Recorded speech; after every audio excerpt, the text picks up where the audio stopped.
G'day everybody and welcome to the Best and Fairest, the awards ceremony for the Under 17 Awards season for 2022. Greenie and I here in the media room up at the CX Stadium in the soundproof box. That's how seriously we take our secrecy over these awards, Greenie. We've got in the soundproof room. We have a lot of security, we don't want it getting out, and the ground behind us is looking magnificent ahead of the grand finals this weekend. Yeah, absolutely. So just about all in readiness.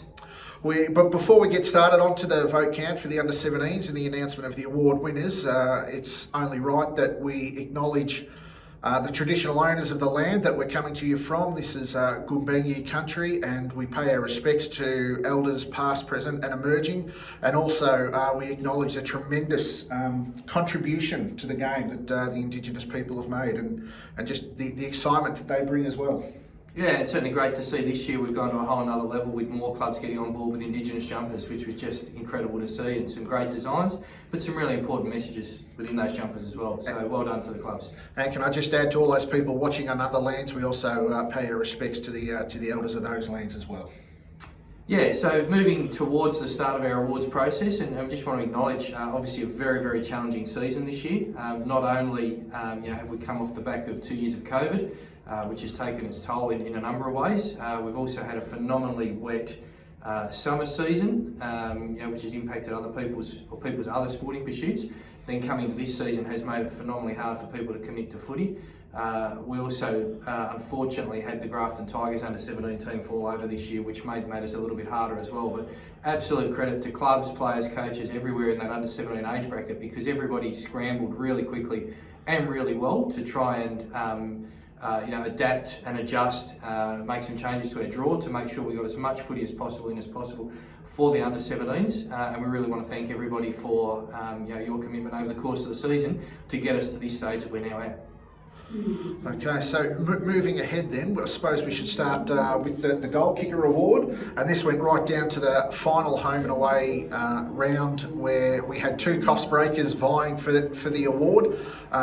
Do we go from bottom up or do we go from top down, PT? Oh, didn't realise we were going to do that much. We might as well start at the bottom in that case. Well, in equal fourth we had Oscar Ash from the Coffs Breakers and Lachlan McDonald. They were both on 9 goals. Third position, Tom Ryan from Port Macquarie finished the season with 10 goals. And the two, there was only 1 goal between them. On 17 goals, the runner-up was Campbell Foster from the Coffs Breakers, and his teammate won the award, Oscar McKenzie, with 18 goals for the season.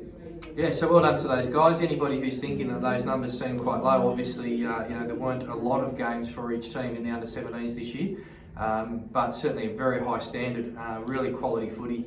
We're really seeing that development of that age group, with kids who come through playing footy as their first choice sport, as opposed to previous years where it's been kids playing as their second choice sport. But well done to all of those guys for featuring, and well done to Oscar.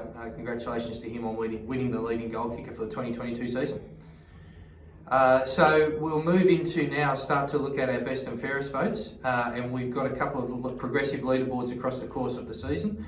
The first one being after round 8, and our leader there, and I should just say before I even go into that, just to build the tension and suspense, that unfortunately with the wet weather as it was, there were not a lot of games played to round 8, and so I think what we'll rightly see is probably see a bit of jostling and a bit of change once we get to the next of the leaderboards. But certainly at round 8, the leader there in first place was Jai Bowd from the Sawtell Tormina Saints with 5 votes.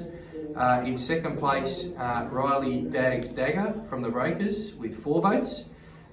Third place, Emmanuel Deagle from the Breakers with 3 votes. And then in equal fourth, paired together with 2 votes, Will Kelly from Port Macquarie Magpies and Armour Might from the Coffs Breakers. So that name alone will get us plenty of views and plenty of social media hits. Young Armour loves it.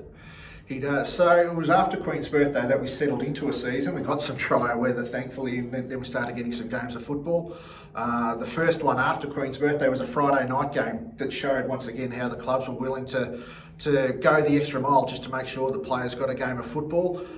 We got 6 games of footy in to take us up to round 14, and the leaderboard after round 14 PT saw 2 players tied at the top on 7 votes. They're Jai Bowd from Sawtell Tormina and Lockie Jones from Port Macquarie. 1 vote behind them, 3rd position Armour Mike from the Breakers on 6 votes. 4 votes Riley Dagger, also from the Breakers, and in equal 5th another 2 players from the Breakers, 3 votes each, Oscar McKenzie and Bo Guthrie. Yeah, so well done to all of those guys, and like we said, I mean, Lockie Jones has come from absolutely nowhere on the previous leaderboard and jumped all the way up to 2nd, so clearly Port Macquarie got a good run of games in that second little phase of the season. So what we're now going to do is we're going to run through match by match the remaining matches from round 15 through to round 18, just to round it all out, and then we'll announce the award winners at the end. So round 15 is the first of those matches, only 1 game per round, played on July 30, and it was Coffs Harbour Breakers versus Sawtell Tormina Saints, with 1 vote Maxi Cracknell from Sawtell Tormina Saints, with 2 votes Quentin Close from Coffs Breakers, and 3 votes Hunter Jeffries from Coffs Breakers. Okay, the next round, round 16, August 6, Sawtell Tormina versus Port Macquarie.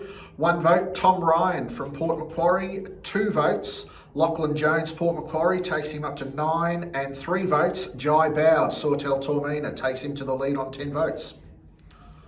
Great stuff. Round 17 was Port Macquarie versus Coffs Breakers, and with 1 vote Bo Guthrie from the Breakers, 2 votes Lockie Mikolos from Port Macquarie, and 3 votes Oscar McKenzie from the Breakers. Okay, and the final round, we've got 1 vote Jai Bowd, Sawtell Tormina, for the game between Sawtell and the Coffs Breakers. 2 votes to Oscar McKenzie, a lot of votes late there for Oscar, and 3 votes Andrew Dybel from the Coffs Breakers. Fantastic. So that rounds out all the voting, and just at this juncture we will just say a huge thank you to all of our umpires everywhere for all games. Obviously the votes are cast by them. We thank them not only for the votes that they cast, but the fantastic job they do every week. And we certainly encourage anybody else who's got an interest in umpiring to come along and get involved. We're always looking for more umpires, so please, if you're interested, contact us or contact your club and let them know. Yeah, it'd be great to see some of the under-17s players who are watching right now picking up a whistle and maybe umpiring on a Sunday next year in the juniors. Yep, for sure. So we'll move on then to the runner-up in the best and fairest count for the under-17s, and the runner-up this year from Port Macquarie, Lachlan Jones. Yeah, fantastic. Well done, Lockie. First year under-17 player this year, stepped up from the 15s. Great little player. Very, very much appreciate and enjoy having him around our footy scene, our member of the force. Good to see. Well done, Lockie. Very well deserved. Great season, mate. And I'll leave it to you, PT, to announce the winner. Yeah, so the winner of the best and fairest medal for the under-17 age group for the 2022 season is Jai Bowd from the Sawtell Tormina Saints. So congratulations, Bowdy. Last year's under-15 BNF winner. So right. Just like Lockie, stepping up, first year under-17 player. He's also played a bit of senior footy this year as well and been going very, very well. So Bowdy's kicking on very nicely. And he's one of those guys who does a bit of umpiring too, so a great role model for the others. We may as well look at the final leaderboard then and just see who was up there with Jai on 11 votes and Lockie, who finished on 9 votes.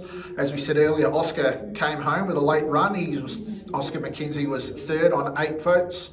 Armour Mike on 6 votes. He came in 4th for the Breakers. 3 players were in equal 5th position on 4 votes. They all Coffs Breakers players as well. Riley Dagger, Emmanuel Deagle and Bo Guthrie. And in equal 8th position would be Tom Ryan from Port Macquarie and Hunter Jeffries from Coffs Breakers. They finished on 3 votes for the year. Yeah, so congratulations to all of those players on polling well throughout the course of the season. And to all players for participating. As we said early on, tough season and very well done to everybody for hanging in there with it. Those awards that we've just announced will be presented at this year's grand final. We present at the end of the under-17s match. So we hope to see all of those guys there, and we'll certainly follow up with anybody whose team hasn't made it through.